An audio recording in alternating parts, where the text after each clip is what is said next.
The sky was filled with fire and smoke. Explosions lit up the battlefield like a nightmare. The ground shook with every blast. Screams echoed across the wasteland, both human and alien. Among the ruins, a body lay half-buried under metal and stone. She was motionless, her breathing shallow, her armor cracked. Her name was Jirali. Once a proud warrior of the Draxian army, now she couldn't move her legs. Her spine was broken when a tower collapsed during the last assault. She tried to cry out for help, but her voice was weak. Her people ran past her, their eyes full of fear and shame. One soldier even glanced at her, but he kept running. No one stopped. No one helped. Jirali lay there, her body numb. The war had turned into chaos, and in chaos, the weak were forgotten. She could hear the sound of enemy drones scanning the area. If they found her, they would finish her off. She looked up at the broken sky and whispered, "So this is how I die?" Then she heard footsteps, slow and heavy. Someone was moving carefully through the smoke and rubble. She turned her head slightly, expecting another enemy or maybe a scavenger. But instead, she saw something unexpected. Human soldier, limping, blood running down his arm. His armor was old and dirty, his helmet cracked, but his eyes were clear. Focused, he looked around, then his eyes landed on her. He stared for a moment, then moved closer. Jirali tried to lift her arm, but it barely moved. He crouched beside her and checked her pulse.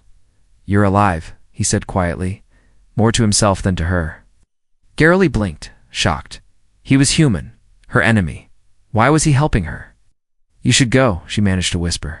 "I'm useless." The human shook his head. "My name's Corbin," he said. "I don't leave people behind." He pulled a medkit from his pack and began working fast. He injected her with pain relievers, patched up the worst wounds. He didn't care that she was Draxian.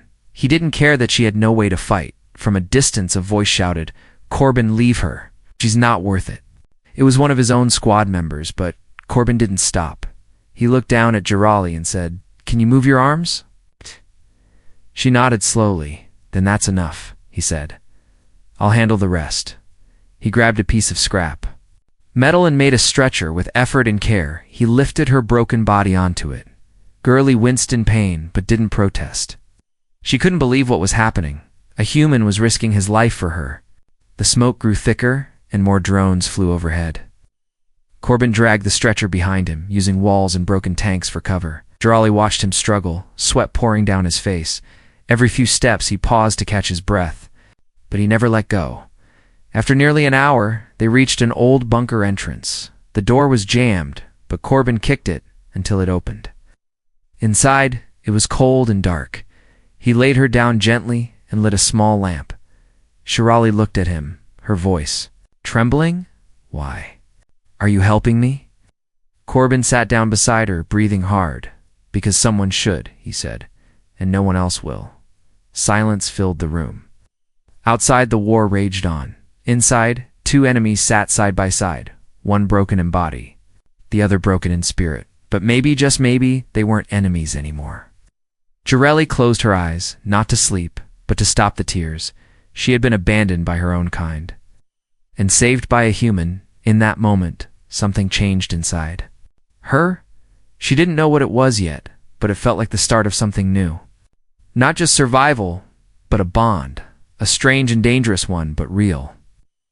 And as Corbin leaned back against the wall, hands still resting on his rifle, he said softly, "We'll get through this. You and me," Jirali whispered back. "We'll see." The shelter was cold, damp, and filled with silence.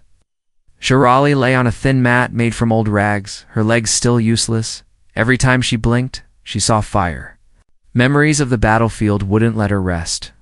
Corbin sat by the door, eyes half shut but still alert. His hand gripped his rifle tightly, even while he breathed slowly outside. Distant explosions thudded like drums of doom. The war wasn't over, not even close. Suddenly, a sharp whine pierced the air. Corbin's eyes snapped open. A red light flickered through a crack in the bunker door. It was a scanner drone. They had found their trail. Corbin rushed to Jirali's side. "We need to move now," he said firmly. Jirali shook her head. "I can't. Not fast enough. We'll manage, he replied. We don't have a choice. He grabbed the scrap stretcher he'd made earlier and placed her onto it. Her body was lighter than before, probably from blood loss and starvation.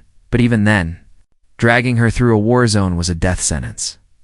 Still, Corbin didn't hesitate. He strapped his med pack to his back and took a deep breath.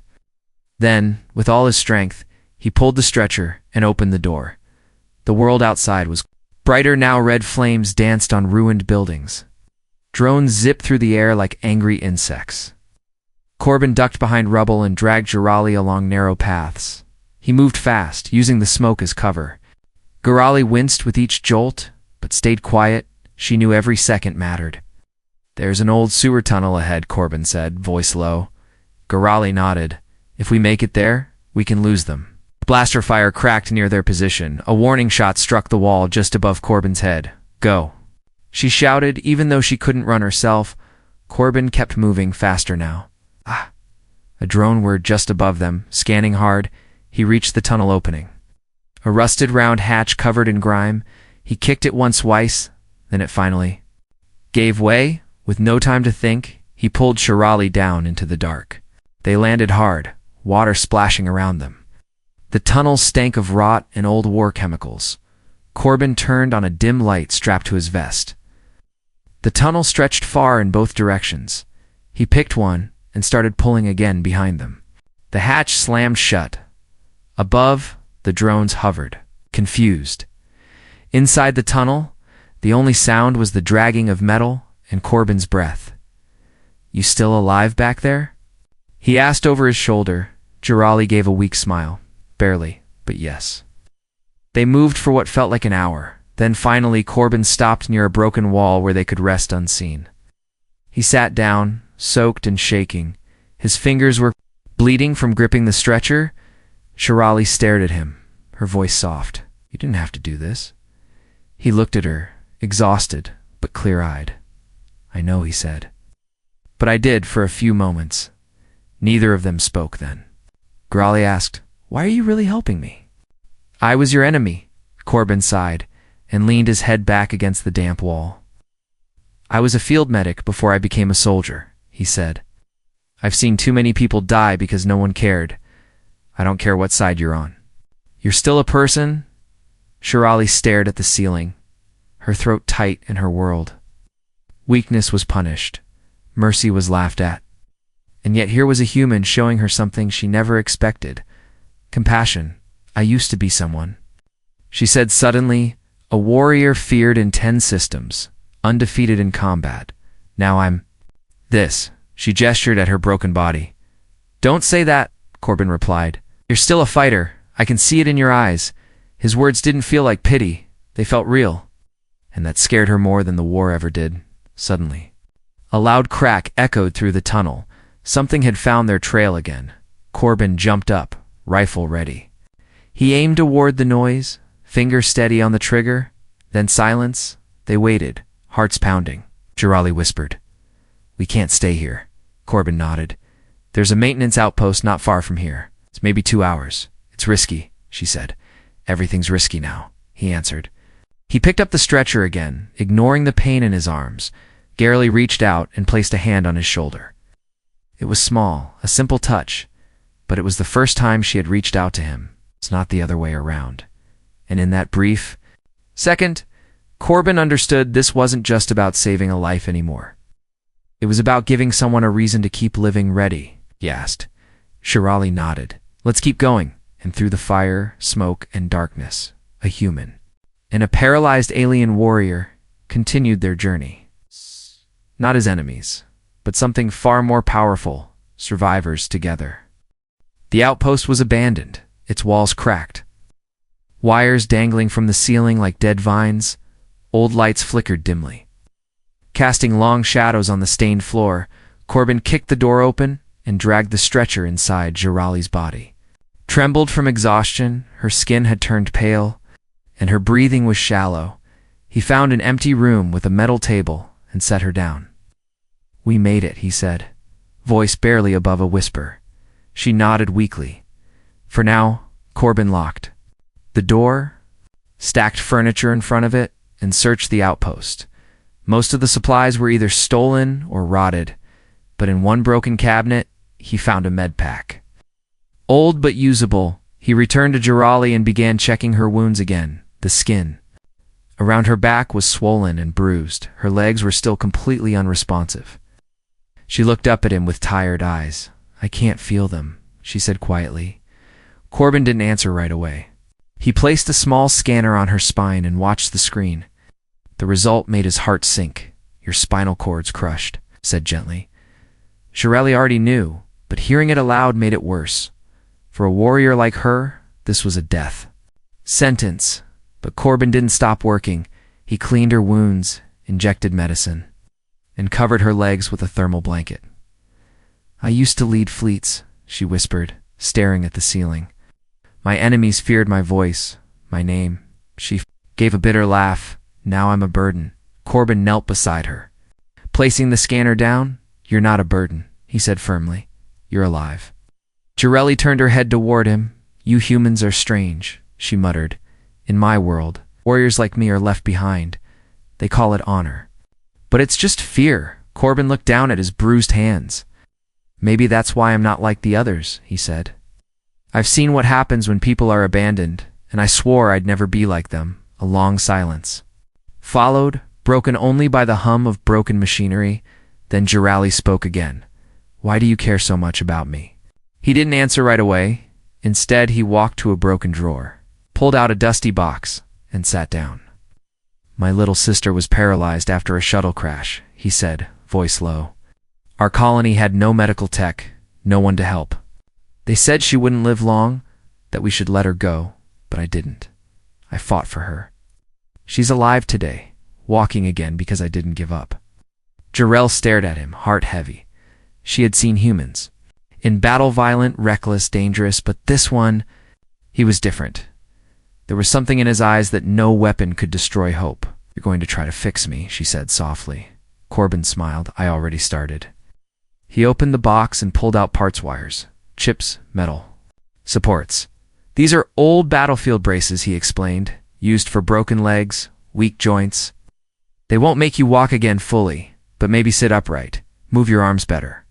Garilla's eyes widened. "You're serious." "Dead serious," he replied. Already fitting pieces together for the next few hours, Corbin worked non-stop.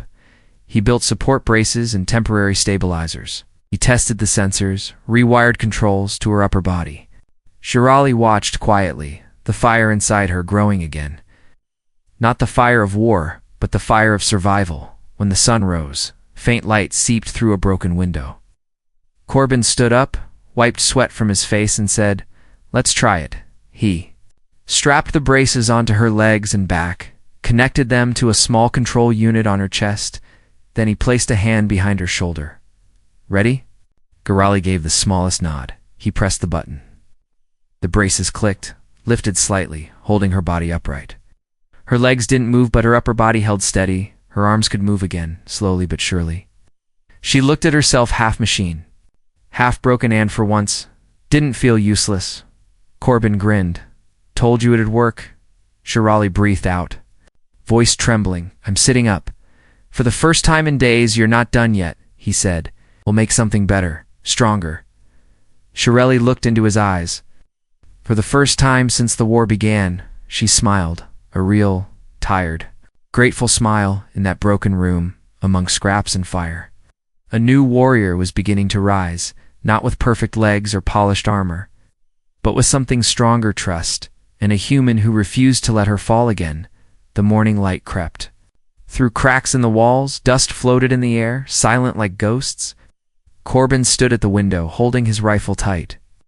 He hadn't slept all night. Shirali sat propped up with the support brace.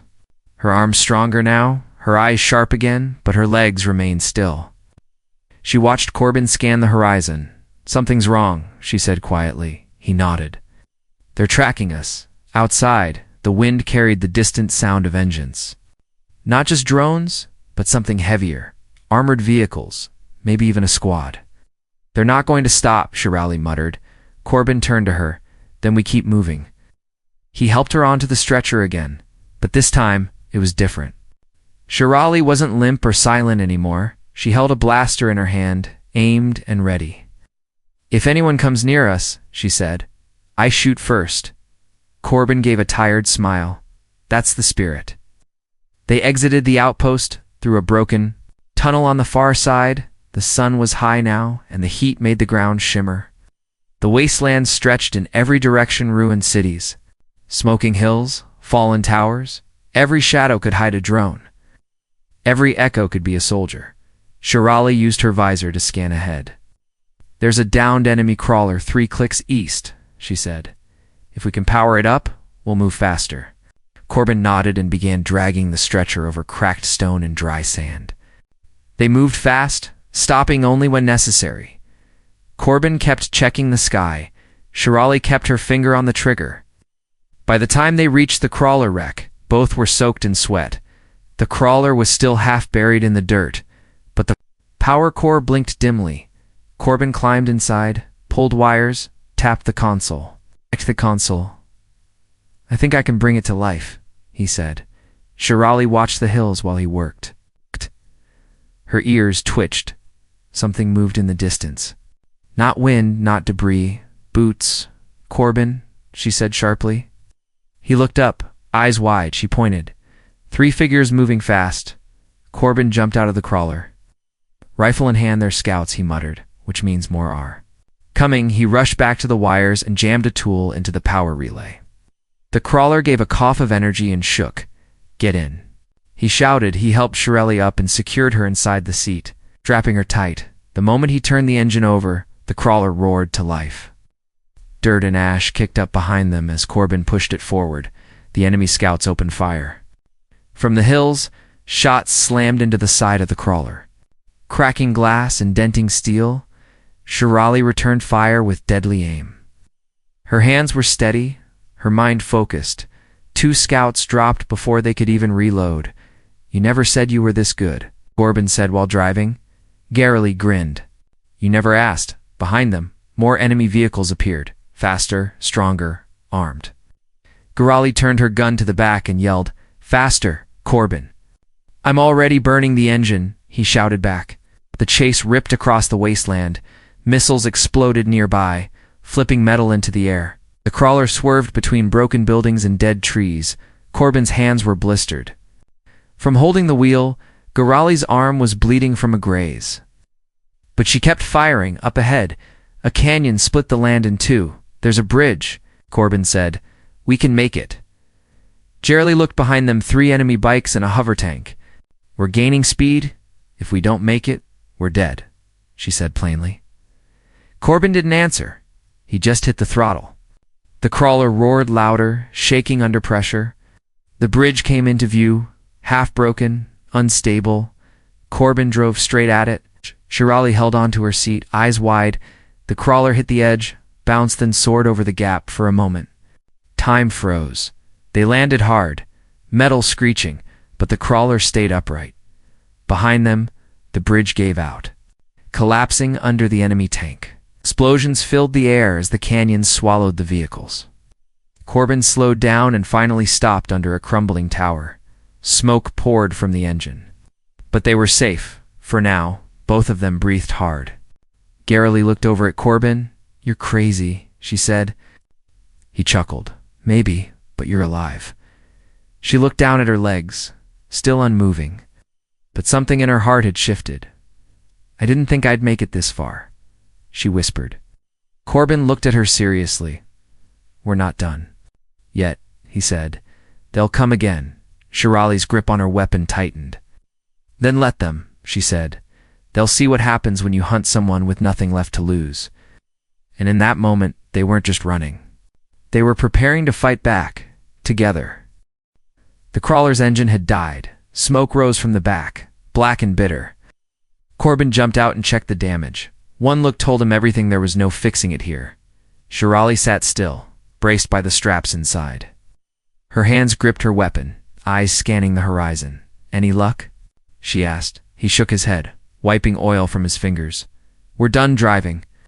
The canyon behind them had bought time, but not safety, and time, they both knew, was running thin. Corbin reached into his pouch and pulled out a small device. A communicator with low battery and limited range. He adjusted the dial and tried to send a signal. Static. Only static. Girali's voice was calm but serious. There's a neutral zone about 10 kilometers east, if we make it there. The war rules say they can't touch us. Corbin raised a brow. War rules didn't save you on the field. She nodded slowly, but it's our best shot now.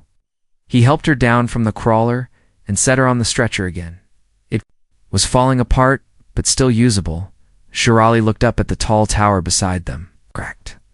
Leaning, but still standing. I'll cover from the top, she said. Corbin looked at her, surprised. You sure?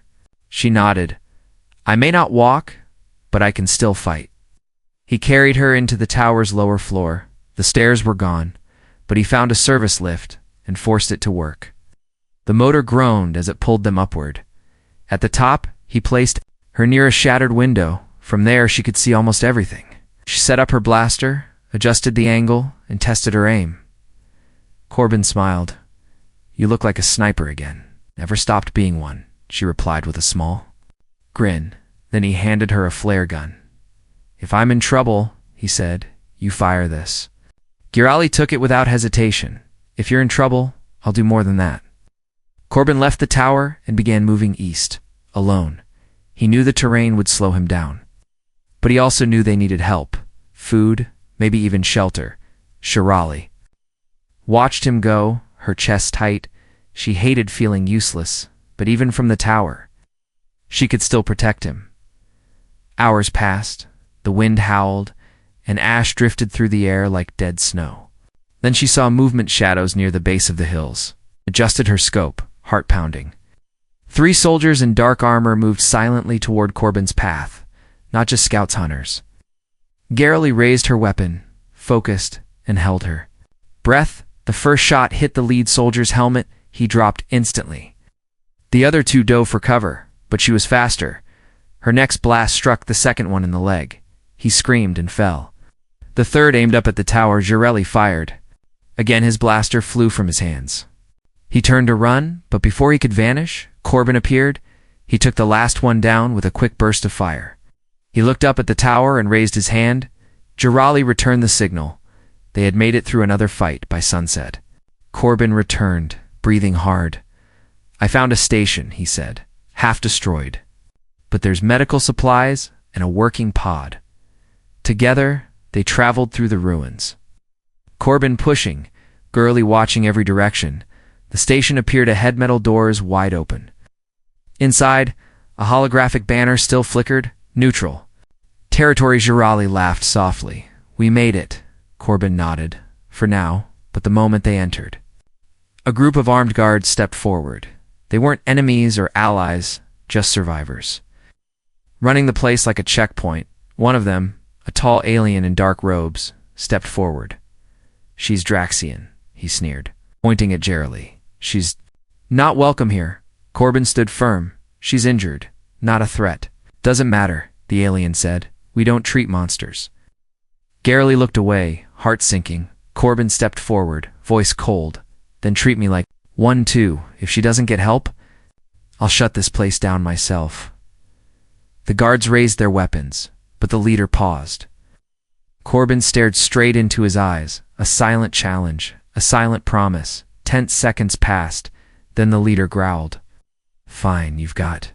One night, they were taken inside. Given one room, Corbin helped Girali onto the bed. Her face was pale, her arms shaking. You okay? He asked. She gave a weak smile. Better than being hunted. He sat beside her, leaned back, and closed his eyes. Girali stared at the ceiling. Thoughts raced. Her people had thrown her away. Strangers had called her worthless. But one human had chosen to fight for her, and in that moment, she knew the next time someone tried to take him away, she wouldn't ask for help. She would be the weapon.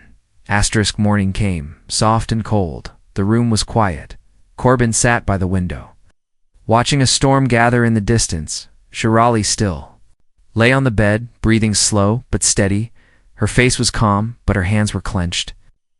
Last night had reminded her of one painful truth. She was still seen as broken. Corbin turned to her and said softly, "It's time." She opened her eyes, her voice hoarse. "Time for what?"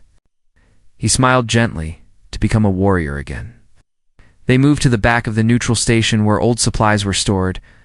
Most of the equipment was outdated, rusted, and falling apart, but Corbin's eyes lit up when he saw the pieces: mechanical braces, servo limbs, magnetic joints.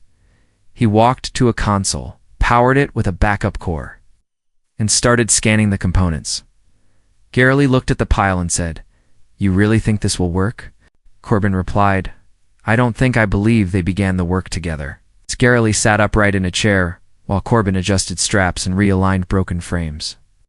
She had limited feeling in her lower body, but her upper body was stronger. Now her fingers could grip, her shoulders were steady. She followed Corbin's instructions with silent focus. He showed her how the braces would lock onto her thighs and back. They would respond to brain signals, just enough to help her stand. "With support? They're not perfect," he said, "but they're yours." Garali looked down at the mechanical legs, half-finished. "They look ugly," she muttered. Corbin laughed. "So did my first rifle, but it saved lives." Hours passed. The sound of tools echoed through the room, screws tightening, circuits buzzing, sparks flashing. Shirali sat still, letting Corbin work. At one point, she looked at him and said, "You could have left me 100 times." He didn't look up. "And I didn't. Why?" she asked again, voice almost broken. Corbin finally paused, wiped sweat from his brow, and said, "Because I saw you when no one else did." That silence between them said more than words ever could. The first prototype was ready. Garali was lifted into a brace system built with recycled limbs and power stabilizers. Corbin connected it to a neural patch on her neck. "Are you ready?" he asked. Jarelli nodded, though her hands trembled. He activated the core. The legs buzzed softly, lights blinking green. She gritted her teeth and pushed. One leg moved slightly, then the other. Corbin grabbed her arms, steadying her. "Don't rush, just feel it," he said calmly. Shirali growled, "I'm not made for slow." But she listened, and then, inch by inch, she stood. It wasn't perfect. Her legs wobbled, her body leaned. But she was standing. Tears formed in her eyes, but she blinked them away. "I'm up," she whispered. Corbin grinned wide. "Yes, you are." She took one shaky step, then another, each one filled with pain and effort, but also pride. That night, Shirali trained until she collapsed from exhaustion. Corbin stayed close. Catching her when she fell, he didn't laugh, didn't judge. He just helped her back up, over and over again. "Back on my ship," she said once. They used to laugh at the idea of a Draxian showing weakness, Corbin replied. Then they were fools. In her world, strength meant silence and perfection. But with Corbin, strength meant rising after every fall, even when her knees failed. Ow. Even when the pain made her scream, she kept going. By the third day, she could walk across the room without support. Slow, steady steps, metal legs clicking beneath her. "Ow!" Other refugees in the station began to notice. They had seen her dragged and helpless, broken, forgotten. Now they watched her walk with fire in her eyes. One child, a small alien girl with wide green eyes, came up and whispered, "Are you a robot warrior?" Girali bent down, smiling slightly. "No," she said, "I'm something stronger." Corbin stood at the door, watching it all. He had never seen her like this. Proud again, alive again. But danger was still close. Scouts had been spotted near the neutral zone. Whispers of bounty hunters spread like wildfire. Karali's name was still on the list of enemies to be eliminated. That night, Corbin brought her a blaster. It's polished, powerful, and familiar. "Time to arm the warrior," he said. Jerly took it and nodded. Her fingers moved over the trigger with ease. She was ready. "I owe you everything," she said quietly. Corbin replied, "You owe me nothing. You chose to fight again, but..." They both knew soon they'd have to stand together again. Not just against drones or soldiers, but against a world that had already decided who should live and who should die. This time, they wouldn't just survive, they would fight back. The wind howled across the desert plain. Dust clouds moved like waves, hiding what lay beyond. Corbin stood on the roof of the outpost, scanning the horizon through a cracked visor. Beside him, Jirali adjusted the power settings on her weapon. Her new legs locked into battle mode. "They're coming," she said, voice calm. Corbin nodded. "How many?" "Too many," she answered. 3 transports, a tank, and drones above. The bounty hunters had found them. They weren't part of any army, just paid killers who didn't care about treaties or mercy. They were here to take Paralyzed. Or alive, mostly dead. Corbin turned to her. "You sure you're ready for this?" Jirali gave a cold smile. "They think I'm still broken. Let's show them I'm not." The station's refugees had been evacuated through tunnels beneath. Only Corbin and Jirali stayed. They knew it was suicide to face a whole squad. But they also knew they had no other choice. Corbin checked his rifle, loaded extra rounds. Jirali climbed onto the roof beside him. Her new legs worry with energy. She no longer crawled, no longer begged. She stood tall, a warrior reborn. The first drone appeared. Scanning the building, Jirali fired without hesitation. 1 shot, 1 explosion that'll wake them up. She muttered. Corbin chuckled. "Good morning," seconds later. The ground shook as the transports arrived. Enemy soldiers jumped out, weapons raised. They surrounded the building fast, shouting orders and threats. Corbin spoke into the loudspeaker. "Turn back now. You won't win this." Laughter came from below. One of the bounty leaders, armored in black, shouted, "Hand over the Draxian cripple, and we'll spare your life." Human Jirali's eyes flared. Cripple? She had heard that word too many times. She stepped to the edge of the roof and shouted back, "Come get me." With that, the real battle began. Blaster fire lit the sky like fireworks. Corbin and Jirali moved together like a single force. She covered the south side, her aim perfect, her shots precise. Corbin handled the west, using shadows and walls as cover. They moved like they had trained together for years. But this was only days in the making. Jirali took out 2 soldiers near the gate, then dove behind a vent. Corbin rolled under a window, popped up, and dropped another attacker. The enemy tank rolled closer, its cannon glowing with power. Corbin shouted, "Jirali, we've got 1 shot." She didn't even blink. "I'll take it," she said. He tossed her the rocket tube. She caught it midair, locked it on her shoulder, and fired. The rocket sailed through smoke and flame and hit the tank's cannon. It exploded in a ball of fire, throwing men into the sky. Cheers echoed from the hills where some station survivors watched from afar.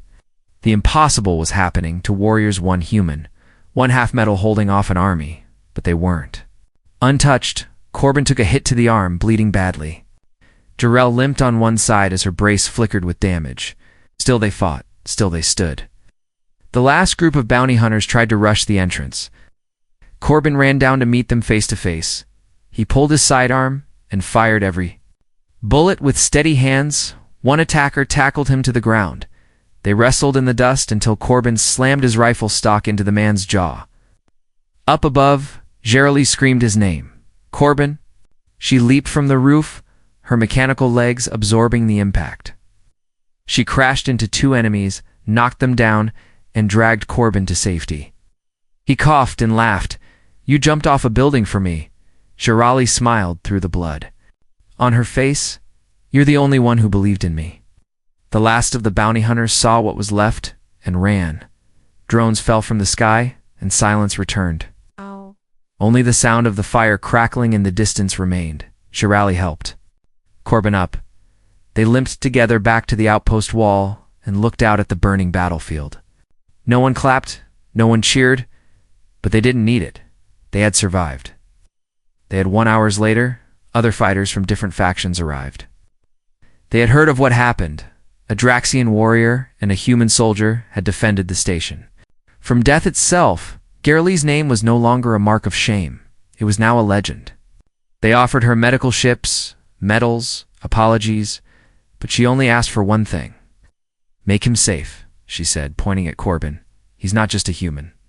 He's the reason I'm still standing." And Corbin, tired and bandaged, just smiled. He didn't want medals or rewards. He had saved 1 life, maybe more. That was enough. As they stood together, side by side, Jirali looked at the stars above. She whispered, "I thought I had lost everything, but you gave me a reason to fight again," Corbin replied. "And you gave me someone worth fighting for. Together, broken and healed, feared and forgotten." They rewrote the meaning of strength, not with armies, but with loyalty, courage, and something even more real, compassion.